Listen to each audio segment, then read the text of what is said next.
आंसू की आपकी सेवकाई। आपके लोगों के लिए तरस खाने वाली मध्यस्थता की प्रार्थना बहुत परमेश्वर को आपके हृदय को आंसू से अभिषेक करने के योग्य बनाती है। आपके हृदय में आंसू जब आप अकेले मध्यस्थता की प्रार्थना करते हैं, जब आप आत्मिक रूप से ज़रूरतमंदों से व्यक्तिगत तौर पर मसीह के बारे में बात करते हैं, अंदरूनी आंसू जब आप सार्वजनिक तौर पर सेवा करते हैं, और जब आप बाहर आपके समाज और आपके संसार को देखते हैं, ये आपकी अगुवाई तथा सेवकाई में आत्मिक सामर्थ्य जोड़ सकते हैं। आंसू आपके हृदय में इतने गहरे कि जब आप प्रार्थना करते हैं या तो बोलते हैं, वे आपकी आवाज़ में देखे जा सकते हैं और परमेश्वर के विशेष अभिषिक्त अवसरों पर आपकी आंखों में भी देखे जा सकते हैं। एक परमेश्वर के जन के रूप में आपकी भूमिका में असामान्य प्रभाव का संपूर्ण आयाम और आत्मिक अधिकार जोड़ सकते हैं। आपके अपने जीवन में एक आंसू की सेवकाई के बारे में आप कितना जानते हैं? परमेश्वर की मनोव्यथाओं को आपने कितनी गहराई से बांटा है? वर्ल्ड विजन के संस्थापक डॉक्टर बॉब पियर्स संसार की भौतिक और आत्मिक आवश्यकताओं के द्वारा गहराई से व्यथित हुए। वे अपने अक्सर दोहराए गए कथन के लिए जाने जाते थे, मेरे हृदय को उन चीज़ों से टूट जाने दो जो परमेश्वर के हृदय को तोड़ती है। हमारे संसार को परमेश्वर अभिमुख केवल उन अगुओं को द्वारा किए जा सकता है जिन्होंने बड़ी मात्रा तक उसकी मनोव्यथाओं को बांटा है। जब वो संसार पर प्रेम और करुणा में दिखता है, जब तक आप परमेश्वर के हृदय में दुख के आंसू की अनुभूति नहीं करते, जब तक आप गतसमनी में हमारे उद्धारकर्ता की दुख भोग की कुछ सीमा तक बोध नहीं करते, जब तक आप परमेश्वर के पर्याप्त निकट नहीं आ जाते हैं कि आपके अंदर उसकी असीम व अकथ्य लालसा के साथ आत्मा आपके अंदर लालसा करे। आप क्रूस के बारे में सेवा करने के लिए तैयार नहीं है। बाइबल का सबसे छोटा पद आयत देहधारण की वास्तविकता के अपने सागर भृत अभिव्यक्ति में सबसे गहरा है। पाप विनिष्ट मानव के साथ उनकी आवश्यकता में ईश्वरीय एकीकरण और मसीह की अंतहीन पर अनुभूति की माप। यीशु रोया, यूहन्ना 11:35। यीशु आनंद के तेल से सर्वोच्च रूप से अभिषिक्त है। भजन संग्रह 45:7, इब्रानी 1:9। तथापि वह पिता की मनसा और संसार की आवश्यकता के साथ ऐसा एकीकृत हो गया कि वह हमारे दुखों से पहचान रखने वाला दुखी पुरुष बन गया। यशायाह 53:3 के मुताबिक निश्चय ही उसने हमारे रोगों को सह लिया और हमारे ही दुखों को उठा लिया। जैसे यशायाह 53:4 के मुताबिक आंसू जो लाजरस की कब्र पर दिखाई दिए मात्र मानव सहानुभूति के आंसू नहीं थे, वे परमेश्वर की मनोव्यथा का बहाय आसवन थे। उसकी सेवकाई के तीसरे वर्ष के दौरान यरूशलेम के ऊपर यीशु का विलाप एक क्षणिक चिल्लाहट नहीं थी, यह उसके सर्व समाहित करने वाली प्रेम की बनी रहने वाली ललक थी। हे यरूशलेम, हे यरूशलेम, कितने ही बार मैंने यह चाहा कि जैसे मुर्गी अपने बच्चों को अपने पंखों के नीचे इकट्ठा करती है, वैसे ही मैंने भी तेरे बालकों को इकट्ठा करो। लूका 13:34 के मुताबिक अनवरत रूप से वह रोता है जब वो हमारे संसार को आर पार देखता है, जब वो हमारे शहरों और गांवों, हमारे देशों और जातियों, हमारे परिवारों और हमारे दुख उठाते हुए लोगों, हमारे बच्चों से लेकर हमारे बुजुर्गों के ऊपर रोता है। कितनी लगातार वह उद्धार देने, आशीषित करने और छुटाने की लालसा करता है। यीशु जो रोया वो यीशु है जो अब भी रोता है। क्या आप उसके आंसू बांटते हैं? एक मसीही अगुआ के रूप में आप भी उस अकथा और महिमामय आनंद को जानते हैं जो मसीहा के हृदय से आपके पास आते हैं। आप भी स्वर्ग के साथ आनंद करते हैं जब पापी पश्चाताप करते हुए पिता के पास वापस आते हैं।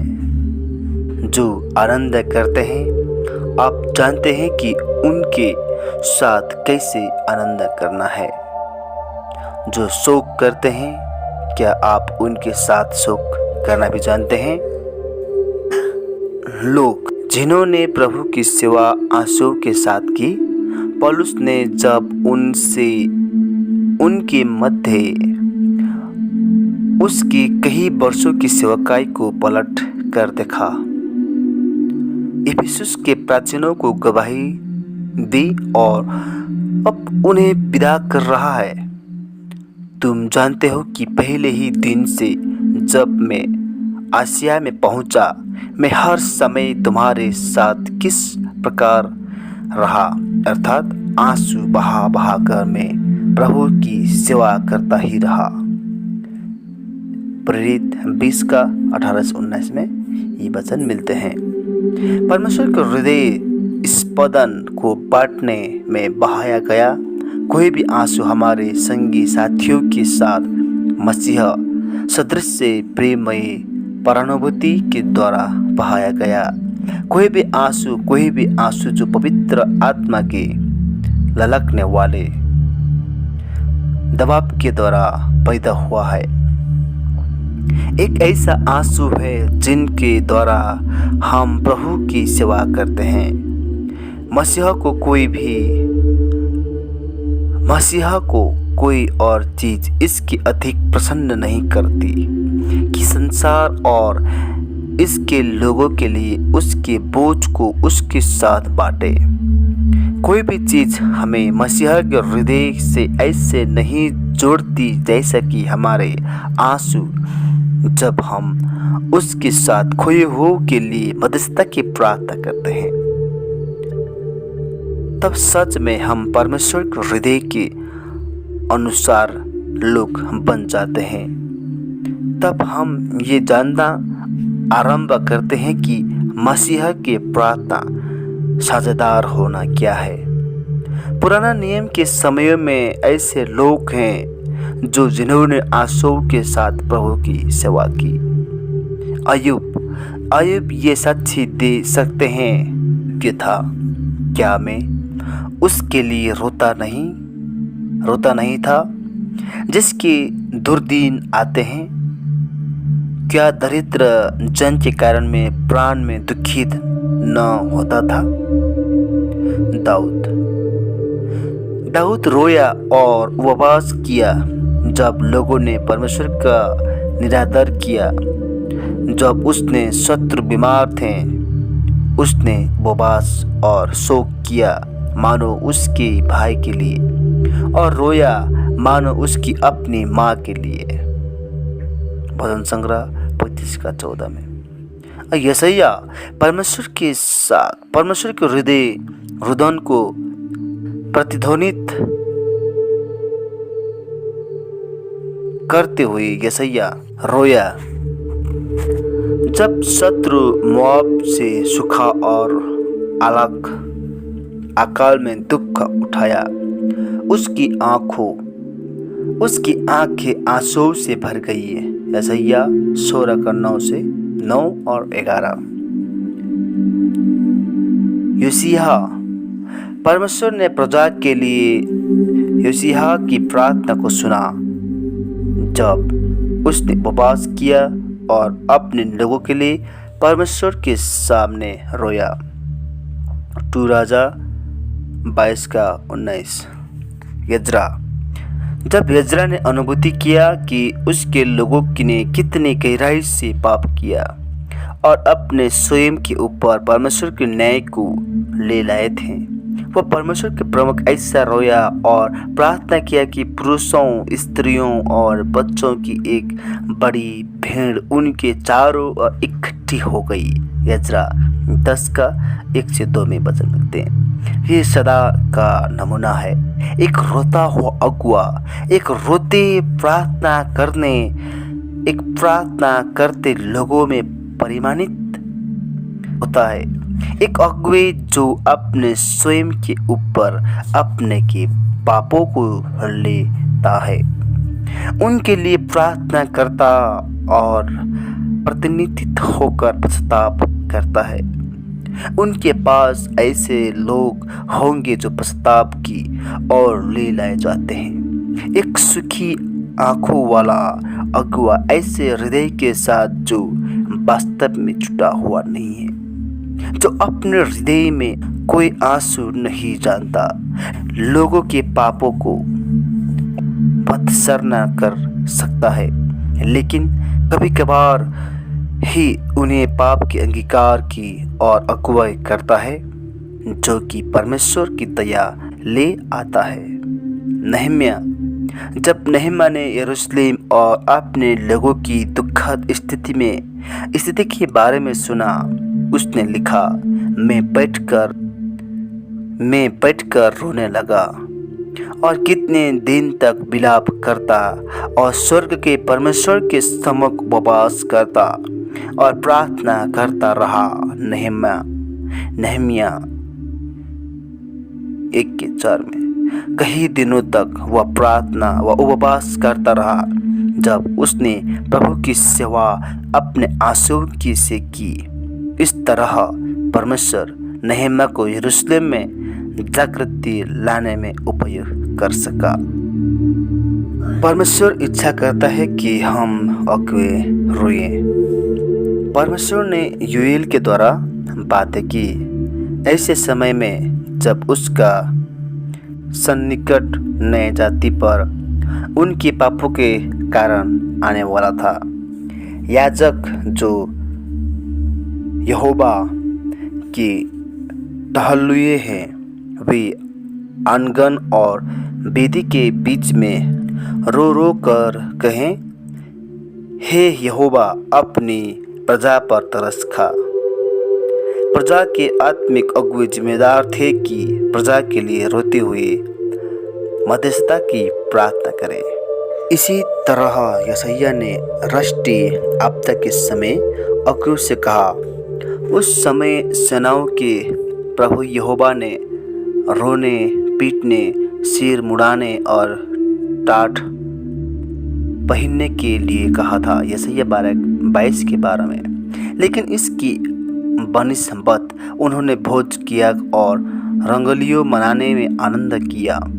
इसने उन्हें इतना अधिक दोषी बना दिया कि यशायाह ने आगे कहा, सेनाओं के यहोवा ने मेरे कान में कहा और अपने मन की बात प्रकट की, निश्चय ही तुम लोगों के इस अधर्म का कुछ भी प्रायश्चित तुम्हारी मृत्यु तक ना हो सकेगा।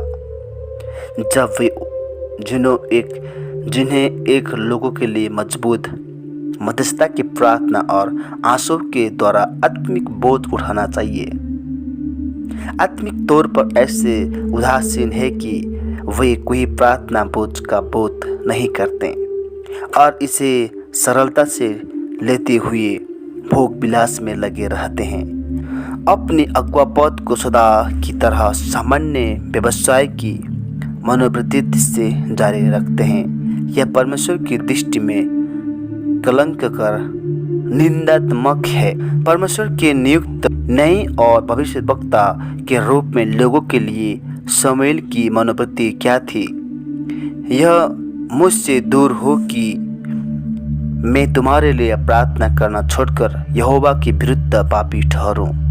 प्रत्येक अगुआ परमेश्वर के प्रति जवाबदेह है कि उसके लोगों के लिए एक मध्यस्थ की भूमिका निभाए। छुटकारे में परमेश्वर और मनुष्य के बीच मसीह एकमात्र मध्यस्थ है, लेकिन उस मध्यस्थता के कारण अब हम अपने लोगों के लिए मध्यस्थता की करने वाली मध्यस्थता की प्रार्थना करने के लिए जिम्मेदार हैं, जिनकी हम अगुवाई करते हैं। उनके साथ हमें प्रेम व प्रतिबद्धता के द्वारा ऐसे घनिष्ठ संबंध में आ जाना चाहिए कि हम उन्हें हमारी अगुवाई की प्रत्येक दिन अपने हृदय पर उठाए रहें, यहाँ तक कि जैसा महायाजक ने प्रतिमात्मक रूप से किया। जब हम परमेश्वर के पवित्रतम स्थान में प्रवेश करते हैं, हमें इसे दिन प्रतिदिन करना चाहिए। हमें अपने लोगों के लिए उसका सिंहासन निरंतर छूना चाहिए। यदि ऐसा करने में हम चूकते हैं, हम प्रभु के विरुद्ध पाप करते हैं। जब हमारे लोगों के प्रति वह प्रतिबद्धता वैसे ही गहरी है जिसकी जैसे कि परमेश्वर चाहता है यह हो। जब हम मसीह के उपचरवाहे के रूप में उन्हें मसीह श्रद्धेय प्रेम के साथ प्रेम करते हैं, असंभव है कि मध्यस्थता की प्रार्थना करने वाले एक मध्यस्थता की भूमिका पूरी न हो। अपने लोगों के लिए हम जितना अधिक मध्यस्थता की ध्यान मनन करते हैं, उतना ही गहरा हमारे प्रेम जो जाता है और उतना ही अधिक सुनिश्चित है हो जाता है कि हमारे हृदय आंसू में परमेश्वर को पुकार रहे होंगे, चाहे वो दिखाई दे या नहीं।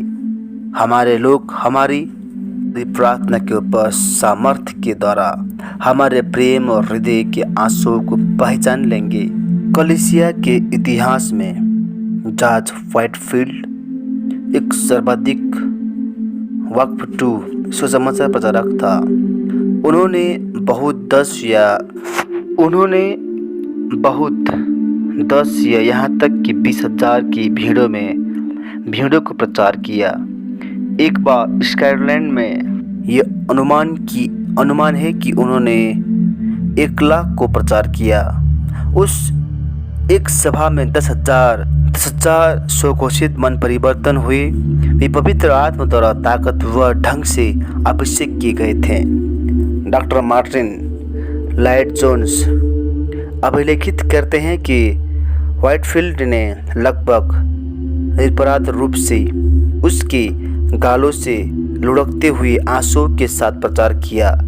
वे इतनी अधिक व गहराई से उल्लेखित है कि उन्होंने हजारों को मसीह की ओर प्रेरित किया।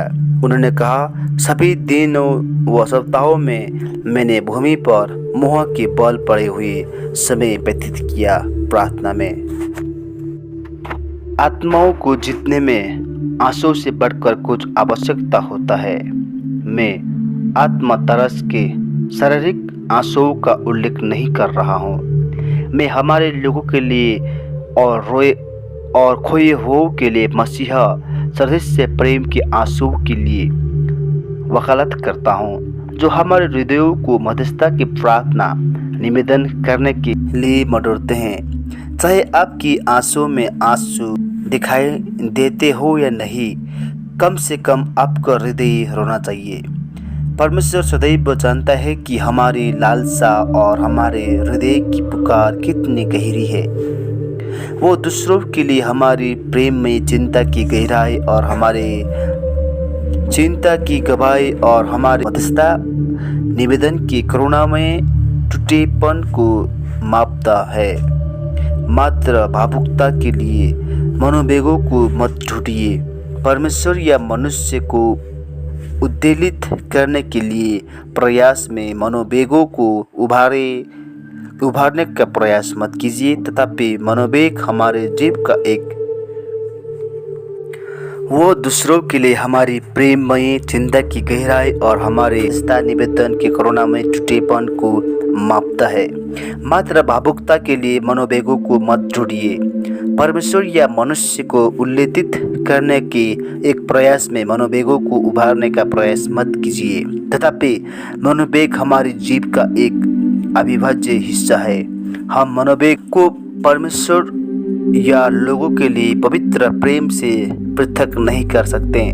रोने का हमारा प्राथमिक स्थान प्रार्थना का हमारा गुप्त स्थान होना चाहिए, क्योंकि वही स्थान है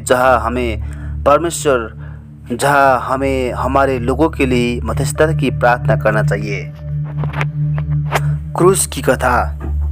क्रूस की कथा से हम विचलित हुए बिना कैसे रह सकते हैं? यदि हमने वास्तव में समझ लिया है कि हमारे उद्धारकर्ता ने हमसे प्रेम किया और हमारे लिए मर गया,